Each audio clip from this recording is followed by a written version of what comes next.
All right, good afternoon, everyone. Welcome to another Friday lunch. Couple of announcements. October newsletters are out in the mail. We did have a little delay with getting them out this month. We do apologize. They went out yesterday, so you should be getting them in a day or two. We do have some extra copies at the desk. Just so you know, if you're interested in getting a flu shot this year, we do have the flu shot clinic coming up on October 7th. You do have to sign up for that in advance, so just stop by the desk for those forms. Our OLV students are here today. Thank you guys for coming. We, as always, appreciate your help. And today is the last Friday of the month, so we do have birthday celebration today. Any birthdays in September? Yep. Me. All right, there's a special person that has a birthday today, Miss Gail. Oh, well, tomorrow officially.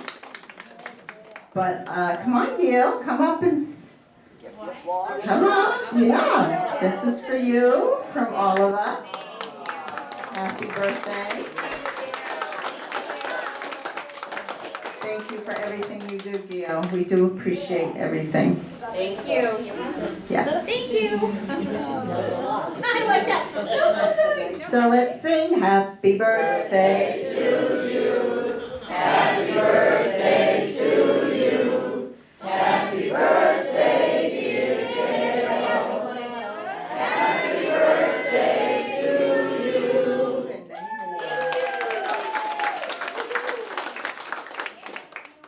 All right, we have a special guest presentation today. Susan Franz is with us. Thank you, Susan. She's going to be talking to us about the Uxbridge history. Susan has, as you know, was very involved in the Underground Railroad history in town, as well as other things going on for history in town. So please, we're going to serve first, and then please present your attention to her at that time. Anything else? Sally, do you have anything? Hey guys, we finally posted for our new craft. We're going to be doing this ghost hanger and this adorable, I think it's adorable because I made it. Yeah. Scarecrow. And I almost finished the centerpieces for the tables. One more left. We had some great people donate some new balls to us yesterday, so I can finish the last one today. The bubbles. Bubbles. Bubbles. Yeah, the bubbles. Bubbles. Trouble. Yeah. I think that's it. I hope you guys, you see the weather out there today? Gorgeous. Monday's gonna be nice. We'll see. Monday's gonna be nice. Get out there and enjoy it, guys, because you know what's coming. It's the birds. Yeah, the birds. Pat, do you have anything? Happy fall, everybody. Yeah, happy fall. All right, let's do a moment of silence before lunch.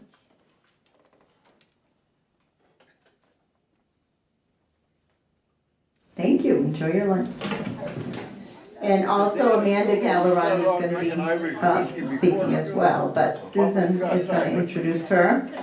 Susan will be talking about Uxbridge history, so if you could please direct your attention to her. Welcome.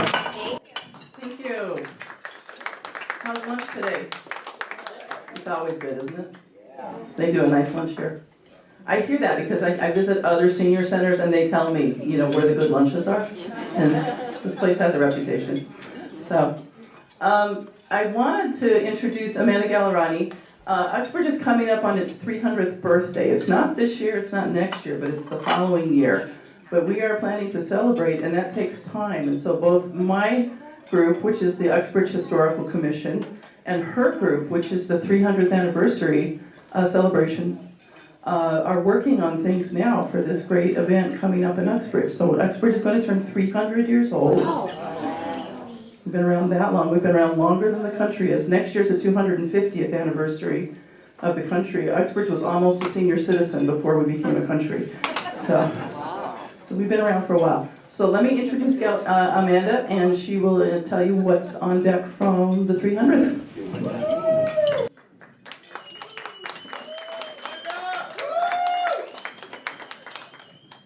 Hey everyone, so I am the chair of the 300th, and I am very lucky and honored to do that. My mom has been an employee of the town forever, and she did the 275th. So I find it extremely cool to follow in her footsteps in this. Yeah. So for the 300th, we are in our beginning stages.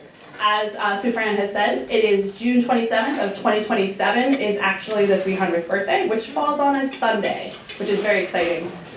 So we are going to do an entire year of events leading up to it. So starting June 27th of 2026, so this coming June, the 299th birthday, we're going to open up the time capsule from the 250th on the Uxbridge Town Common in the morning. We're going to put in a time capsule to replace that. So if you have any ideas to what to put in the time capsule, we have not started that discussion yet, and I would love to hear some ideas and suggestions as well. So when somebody from 50 years from now, or 52 at this point, we'll get to open it and see what it was like in 2027, which is kind of exciting. Later that night, we're going to do a community event, so we're looking at a band concert, bringing back the bonfire, and some food trucks up there. We're looking at the Sutton Field, so a beautiful sunset while we're up there. It's one of the nice places for that. And then we're working on creating a Legends and Lanterns event in October of 2026. So talking about some of our ghost stories around here, some of our fun legends, and a little bit of a Halloween mix into it. And then our next event that we have planned so far would be an Uxbridge Gala at Arrowhead Acre Farm in March. And then we will end it, we're hoping to add more, but right now we're going to end it on June 26, 2027 with a water fires on the falls, food trucks, I think fireworks, we're talking about fireworks that day, working with Premier in their celebration. And then we will end the grand scheme with a large parade, and we're hoping Representative Soder is working with us, bringing in the United States Air Force, since we have such a huge history with that. So that is one of the things we're working on with a flyover, so fingers crossed. Takes a lot of paperwork. So some of the stuff we have worked on, I wrote it down so I didn't forget everything. Our mission, which we have, is celebrating 300 years of history. Uxbridge History is a committee dedicating honoring our rich heritage, celebrating the heart of our community, and embracing the sense of home for generations to come.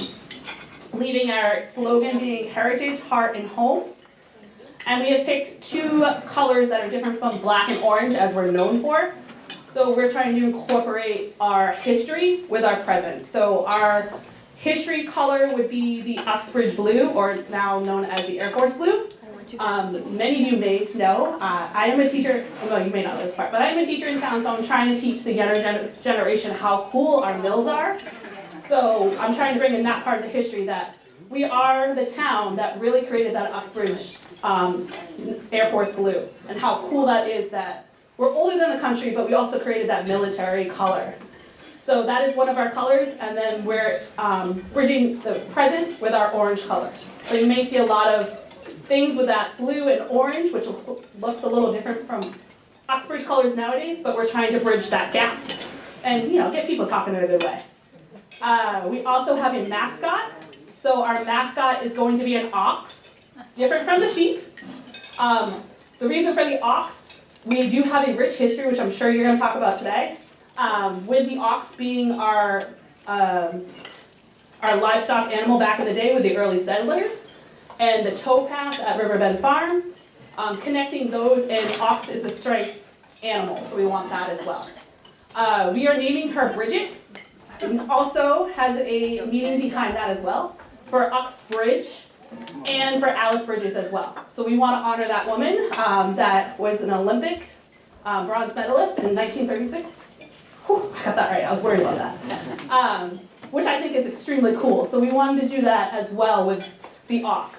The other thing we're currently doing, which I would love if you all participate in, even my young friends over there, We are doing a logo competition. So our committee does not want to design the logo, we rather vote on it. Right now, if you create our logo, it says in a PDF form, I know computers can be difficult, don't worry about it. I will slide it through. It's more about the artwork and the story behind it. That's what's important to me, at least I'll speak for myself. But we are looking for someone to create our logo for the 300th committee. So incorporating those colors, maybe the mascot, our history, and it will be announced on December 6th during the Uxbridge First Holiday Night Parade. So I would be honored and excited to see any of those designs that you may come up with. It's kind of an open book. And then if any of you want to get involved, please just, Gail and Sally and Lisa know where to get me. Write down your thoughts. I'll come down and gladly talk to you. I think it's so important to bridge all the generations, from young to old, or old to young. It is so important. It's our community event, and it's very important to have all voices involved in it. Thank you for giving me that time to speak, and I can't wait to hear about your history.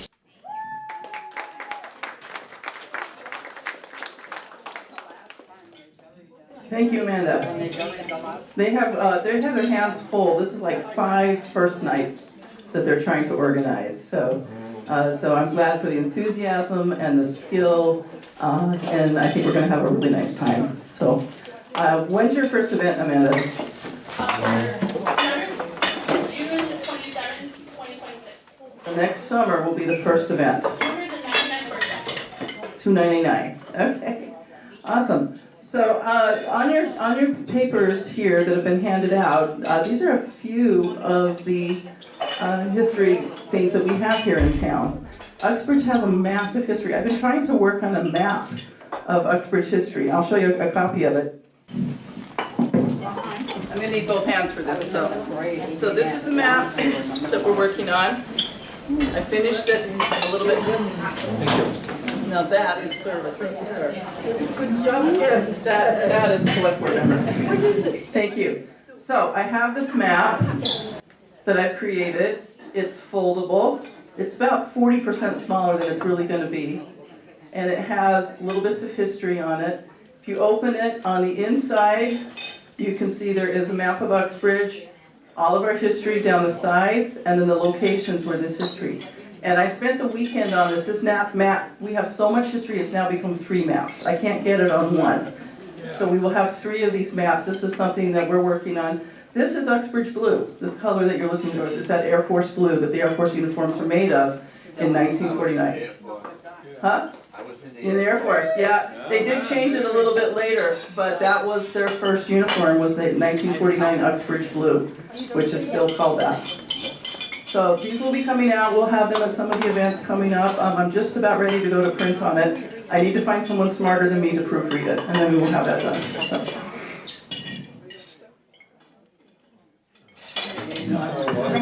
Thanks, John. What a guy. So tomorrow is our first event, which we're installing a new marker. The Historical Commission took a look around town, and there was a marker project in the 1930s, but Uxbridge didn't really get anything out of it. There weren't very many markers that Uxbridge had of our own history. And so we took a look and we said, well, let's do a pilot project this year, and we're going to design a marker. And if you look over here, this is what that marker is going to look like that we're installing tomorrow. So in Uxbridge, one of our historians, Michael Pataski, did some research, and he found that in Uxbridge, we know of 17 people who were enslaved, who lived here. You know, we were from the colonial times, and the colonial times slavery was still a pretty big deal. And we've been able to identify some of these folks. So we're putting up a memorial to them. It'll be near the graves of one, a young man named Robin is buried very close to where this will be going up. And then we are having a commemoration of that on October 3rd at Town Hall. So if you or someone you know would like to attend that, you're very welcome to come. But that's what it looks like. I'm going to be down in the dirt tomorrow with screwdrivers and various things and some big strong people to lift it. So I want you to take a look at this side of your paper. It has the marker ceremony listed on the top right there. And then I want to share just a few Uxbridge stories. Again, there's so many, we could be here for weeks, and I'm not going to do that to you. But the first one I'll talk about is Cornet John Farnham and Mary Tyler Farnham. How many of you guys know where the Farnham house is? Yeah, the Farnham house. That's that beautiful red house that's being restored right on the corner that comes into downtown. It's one of our oldest buildings in town, and that's where John and Mary lived. They built their first house there that we know of in Uxbridge. Before they came to Uxbridge, Mary was born in Mendon, and then they went to Andover, and she met John in Andover. In Andover, she was accused of witchcraft, as was her mother and two of her sisters. They had a trial, the jury acquitted them, but they decided they didn't want to stay in Andover any longer. So they came back to this region. They came back to what was then Mendon, and they came to Uxbridge. So they came with what were called the Mendon proprietors. Those were the first settlers from the Massachusetts Bay Colony. They weren't the first settlers. We had Native American people here. We also had Quakers here who probably arrived before they did. And that caused a lot of confusion with the lands because we had a lot of people who were claiming it. And we can see in the records that John occasionally had to redraw his property line because it was on the land of somebody who was already here. So it was very confusing. It took 2 Supreme Court cases to sort out what the line was between Massachusetts and Rhode Island on our south border. And we have records where somebody lost 900 acres of their farm because the line shifted. Someone else they knew actually donated land to them so they could continue to do their farming. But it was very confusing. Part of Uxbridge was part of Woonsocket on the southern border. And some of what became Uxbridge was carved out from Mendon. And then we had little bits of land that went to Northbridge and to Upton, and we gave a little bit of land back to Mendon. So what if we think of as Uxbridge's borders, and we have that weird little shape, it's because we have a weird little history. So that's all historical stuff. So with John and Mary, we know that they were very involved in the town. They hosted the first schoolmaster. The schoolmaster lived at their house and ate dinner with them. That was one of the things they did. Town meetings were held in their house, probably because they had a bigger space than some people. You didn't need that much room because only 5 or 6 people might attend. But that's the meeting where we became a town, was at their house. That was the first town meeting in 1727. We also know of a meeting shortly after that. They wanted to create a minister's lot and raise a church. And so when you raise a church, what do? You drink a lot. You drink a lot, yeah. So the town meetings records show that they voted for 15 gallons of rum to attend the raising of the minister's property. You gotta remember the water wasn't all that good then, If you look at toasts and things like that, they would sit down and have toasts, and there would be 15 toasts in a row at some of these events, so they drank a lot. Well, there was, but it was a little slower.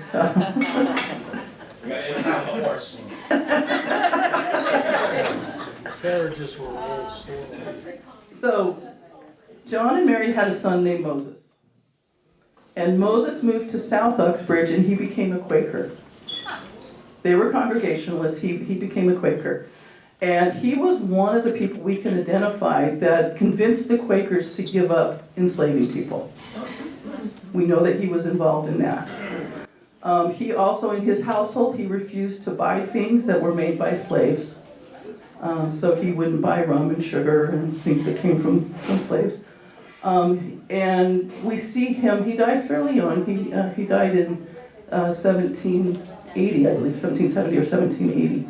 But one of the things he did before he died is he portioned off his land and he gave a little bit for a Quaker meeting house. And that is where our 1770 Quaker meeting house is today. His house still stands. It's across the street to the north. It's a private property now, but that house is still here. So that was Moses. Moses had a son, and his name was Moses. They were not very creative with the names at that time. Moses married a woman named Rachel Daniels, who was here in town, and they were Quakers. They became station keepers on the Underground Railroad, from what we know from their family lore. Their family owned that property into like the 1940s. So they were station keepers. They were helping out with that. He was what was called a recorded minister, so he was a minister for the Quaker Meeting House. And Rachel Farnham was the aunt of somebody who became very famous, who was Abby Kelly Foster. Abby Kelly Foster was an abolitionist and a Quaker. She was raised at the Meeting House here. Her mother's name was Diana, and her parents are buried up in Northbridge. But she became very, very prominent in the abolition movement. She actually toured all over the country. She spoke in Ohio, she spoke in Pennsylvania, she traveled widely to try and end enslavement for the country. She also was one of the people who founded the women's rights movement. She was at Seneca Falls, she was at the Worcester Women's Rights Movement here, and up in Worcester, they now have 2 memorials to her. One is her portrait is hanging in Mechanics Hall in Worcester. And then we also have, this past couple of years, they built a lectern because she lectured all the time. It's sort of silver colored, it sits in the street, it's a monument to her. So she was incredibly famous at this time. She was also one of the first women officers in the abolition movement. She was one of their finance people because she was very good at raising money, which horrified some people, and they left and they formed their own little society because they couldn't imagine that a woman could do math. So she was doing all right. So Abby Kelly Foster has a connection to Uxbridge, which is through the Quaker Meeting House. I'm going to go to the back side of the page. Introduce you to a couple other people. Effingham L. Capron. I wish I knew what Effingham's nickname was because he must have had one. I can't imagine everyone said Effingham L. all day long. So, yeah, and he was married to one of the very famous Buffum girls, Buffum family. They were Quakers. They were part of a mill-owning family, the John Capron Mill. John Capron was their father, his father. We know that mill as the Burnett Mill. And the old John Capron is the part of the mill that survived the fire a few years ago. So the older part of the mill in the front of the building, that's the John Capron Mill. So Effingham and his 2 brothers, they took over from their fathers on that mill. So the Caprons are associated with the various things in town. Effingham Capron was a legislator. He was at the General Court. We know that he advocated on behalf of a boy who was blind. At that point, the Howe School, which later became the Perkins School for the Blind, had started, but they would not accept a black child. And so Effingham Capron had friends in the legislature, and so he went and he talked to Mr. Howe, and he said, you can let the boy in, or you cannot let the boy in. If you don't let the boy in, we're taking your funding away. Your choice. And as happens with headmasters, he saw the light. He said, okay. So this young child studied at the School for the Blind for about 3 years because of this effort by Effingham Capron of Uxbridge. They were known as station keepers. This one we can confirm for sure. We have letters from his partner in crime, which was Samuel J. May. They would run a line from Connecticut through Uxbridge up to Worcester. We know that the road in front of this building here, Route 122, was a route of the Underground Railroad. We know that Hartford Ave, up by CVS, was also a route of the Underground Railroad. So CVS is where those 2 routes met, right up at that corner up there. He's buried in Prospect Hill Cemetery. He has some connections with the Arthur R. Taft House at 6 Court Street. And there is a state park. It's a tiny, tiny state park, but it's the park that's next to the waterfalls. Is the Capron Park, which is dedicated to his memory. Mrs. Nancy Adams, I'm not going to go too far on this because we've talked about her other times. There are talks up on the cable access about Mrs. Nancy Adams, but she was an enslaved woman who was on the Underground Railroad. She came to Uxbridge, lived here for about 20 years, and she is buried down in the Almshouse Cemetery. And the addresses are there if you ever want to visit. Recently, this is one I just found out about a few months ago, is Marie Barton Green. Now, there was another famous Barton who was associated as a nurse with the Red Cross and with other things. This is one of her cousins. But Marie Barton Green is a Civil War veteran. She was a nurse during the Civil War. We know that she collected photos of the people that she took care of. We know that she wrote a very moving poem about a soldier that died, and that she was asked to read that poem at Arlington Cemetery for many years. They did acquire a Civil War pension for her as a veteran. She did get her own pension. Really remarkable woman, and they said that she was dedicated and just fearless So there's much appreciation among the soldiers for this young lady. And we have a person that was just mentioned, Olympian Alice Bridges Roche. And I'm sure it was a funny meeting when they said, you know, we could put Alice Bridges on the bridge and call it Alice Bridges Bridge, which it is called. That is the name of it. So Alice Bridges Bridge, that's a bridge you drive over by the waterfalls downtown. That is dedicated to her memory. Her mother was a friend of somebody who still lives here in town. Marion Baker's mother was a friend of Alice Roche's. And we did an interview with Marion about this. And she had some insights about the Olympics. This is the 1936 Olympics, which was in Berlin, Germany, sponsored by a guy called Hitler. You might remember him. Fairly well remembered. And one of her teammates was Jesse Owens, who was the black runner who was there and won 4 gold medals. And she describes, you know, Jesse Owens and the interactions. She also mentioned that the American team had extra security because he was traveling with them. You know, so we had nice observations about, you know, those connections that were very personal. She said he was a nice man, a very respectful man, and a terrific athlete. So she won for the backstroke. She actually learned to swim at Pout Pond. Yeah, she learned to swim at Pout Pond. She was on the racing teams up at the Whiten Community Center over in Northbridge. And then she went to the Olympics.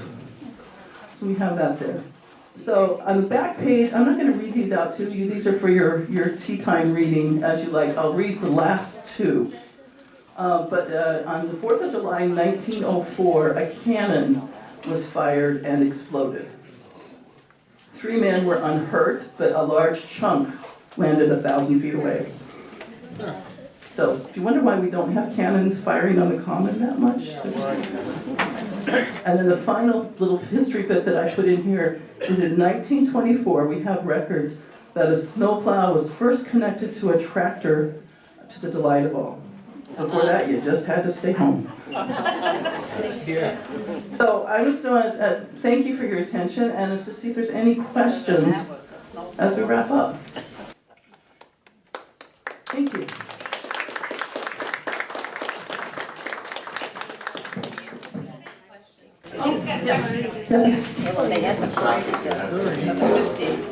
Museum of Work. Yes. He's saying the Museum of Work down in Woonsocket is a really good place to visit if you want to learn about local history. So lots of good stuff. Time capsule. Toothbrush and toothpaste were in the time capsule. Excellent. How did the toothbrush look? Do you think it was a sturdy one? Well, the one I have is new. The one you have is new. I hope so. An electric toothbrush. You think electric toothbrush in the time capsule? They have new ones. When we were doing the markers, there was a suggestion from somebody on our committee who will remain nameless that we should put QR codes on the markers so people could look at them with their phone. And I'm sure in 100 years that would be a mystery as to what those weird little things are on the markers. So this is the first marker, and I'm going to show you what it looks like here. I think John White showed you, but it's a little bit bigger than the poster that's here. This is a bronze marker. So these are the individuals that we have been able to identify. There were 4 people that were known and loved by their community, but we don't know their names. They weren't recorded in the records. And we're also remembering them. And at the bottom, you can see it says 1727 to 2027. Just noting that the 300th anniversary was important to this effort. So this is the first of many that we're hoping to do. That's why we're starting so early, is to have a little time to get these done. So thank you very much for your attention.